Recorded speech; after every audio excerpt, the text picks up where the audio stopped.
Salut à tous et bienvenue dans une nouvelle vidéo. Je suis très heureuse de vous retrouver aujourd'hui pour une vidéo qui n'est pas une leçon, mais une vidéo qui va plutôt répondre à vos questions et ça va être la séquence réponse à vos questions. Ouais, je me suis pas fait chier pour le titre, je vous l'accorde. L'idée vraiment de ces vidéos, c'est de répondre à toutes les questions que je reçois soit en MP sur Instagram, soit dans les commentaires YouTube, soit sur le forum de DS. Bon, pour l'instant, le forum de DS, vous y êtes pas trop allé, donc pour l'instant, il n'y a pas trop de questions.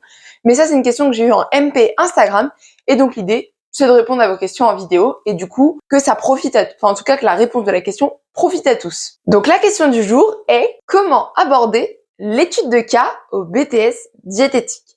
Alors, si vous passez d'autres diplômes en nutrition, c'est possible que vous ayez quand même une étude de cas. Pour ma part, donc oui, j'ai passé le BTS diététique, mais à côté de ça, j'ai aussi passé un bachelor et un master en nutrition du sport.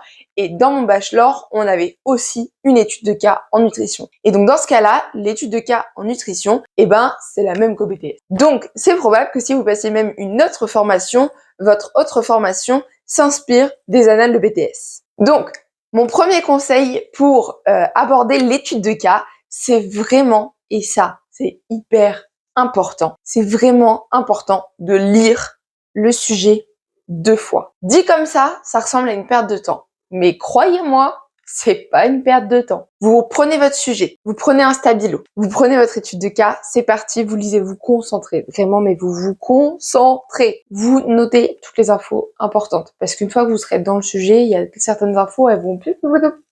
Voilà. C'est vous qui voyez. Soit vous mettez un coup de stabilo, soit vous prenez des notes à côté. Moi, j'aime beaucoup le truc du stabilo et j'écrivais à côté. Ouais, moi, je suis un peu une tarée. Chacun fait comme il veut. Mais en tout cas, relevez les informations importantes. Ça, c'est hyper important. Une fois que vous avez fait ça, vous faites une deuxième relecture un peu plus rapide que la première. Mais au moins, vous voyez que vous n'avez rien oublié et vous commencez à vous imprégner le sujet aussi. Vous pouvez lire vite fait les questions, mais ça, c'est vous qui voyez. Moi, je sais que je le faisais plus. Je le faisais au début, mais je le faisais plus. Parce qu'en fait, je me faisais flipper de ouf et je me disais, oh putain, ça, je sais pas faire. Alors qu'en fait, avec la suite des questions, ça devenait logique. Par contre, ce que je faisais, c'est que je regardais comme ça, vite fait. Si je voyais qu'il y avait un endroit, il y avait une formule ou quoi, et que je l'ai maintenant en tête, je l'écris sur mon brouillon. Parce qu'alors, il n'y a rien de pire, et ça m'est arrivé une fois en partiel, de se dire, quand j'ai lu le sujet, je me souvenais de la formule, et après, impossible de me souvenir. Et ça, il n'y a rien de pire que ça. Donc, je sais que ça, je m'écrivais les petites formules ou les petites pistes que j'avais là, comme ça, du tac au tac.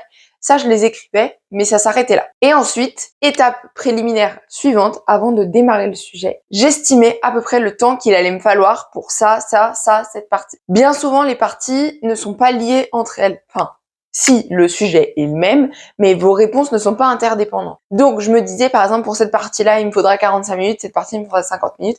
Et en gros, je me mettais l'heure de fin et je me disais, si à telle heure, j'ai pas fini ça, je m'en fous, je passe à la partie suivante. Parce que ça veut peut-être dire que j'aurais pris trop de temps là-dessus. Et je me laissais toujours un quart d'heure de marge à la fin pour pouvoir revenir soit sur les trucs, relire, etc. Et bref, avoir une bonne copie, quoi. Et du coup, c'était vraiment...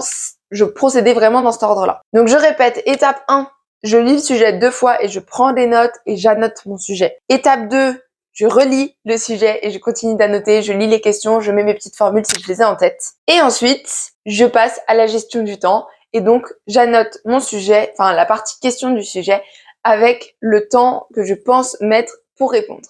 Et voilà, c'est tout pour cette vidéo. J'espère vraiment qu'elle vous aura plu. J'adore ce petit format pour répondre à vos questions. Si vous avez d'autres questions, l'espace commentaire est là pour ça et vraiment utilisez-le. Toutes vos questions peuvent servir à d'autres. Je vous le rappelle, on essaye vraiment de créer une communauté forte et solide, donc que toutes les réponses servent à tout le monde. C'est vraiment l'objectif. Et moi, je vous dis à dans 2 semaines pour la prochaine vidéo. Ciao!